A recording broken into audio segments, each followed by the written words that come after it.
Brain teaser রাউন্ডে আবারও স্বাগতম। ভলিউমের একক কীভাবে চেঞ্জ করতে হয় সেটা নিয়ে একটা প্রবলেম দেওয়া আছে।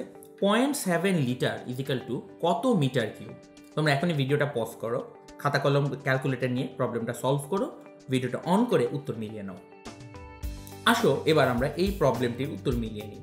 এখানে আয়তনের দুইটি একক লিটার এবং মিটার কিউবের মাঝখানে সম্পর্ক নিয়ে আলোচনা হয়েছে। আমরা একটু আগের ভিডিওতেই দেখেছি এদের দুজনের সম্পর্ক কিভাবে বের করা হয়। আমরা জানি 1 লিটার হচ্ছে 10⁻³ সেন্টিমিটার কিউব, কারণ সেন্টিমিটার কিউব হচ্ছে মানে ml। 1 লিটারে 1000 ml মানে 1000 সেমি কিউব। এখন সেন্টিমিটার কিউবের সাথে মিটার কিউবের সম্পর্ক আমরা কিভাবে বের করেছি আমরা জানি 1 মিটার মানে হচ্ছে 10⁻² বা 100 সেন্টিমিটার। এই পুরো জিনিসটাকে ধরে আমরা কিউব করেছি, কারণ আমাদের সেন্টিমিটার কিউবে নিতে হবে। তার মানে 1 মিটার কিউব মানে 10⁻6 সেন্টিমিটার কিউব। 1 মিটার কিউব মানে 10⁻6 সেন্টিমিটার কিউব। এখন চিন্তা করো 1 লিটার মানে 10⁻³ সেন্টিমিটার কিউব। তার মানে চিন্তা করো 1 লিটার যদি হয় 10⁻³ সেন্টিমিটার কিউব, তাহলে 10⁻³ লিটার কত হবে? গুণ করতে হবে উভয় পক্ষকে 10⁻³ দিয়ে, তাহলে 10⁻³ × 10⁻³ বা 10⁻6 সেন্টিমিটার কিউব।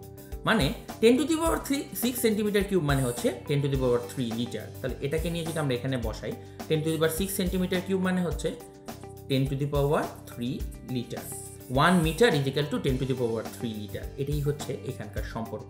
মিটার কিউব বা লিটারের সম্পর্ক হচ্ছে 1 মিটারে 10⁻³ লিটার। তাহলে আমরা লিখতে পারবো 10⁻³ litre equal to 1 metre cube.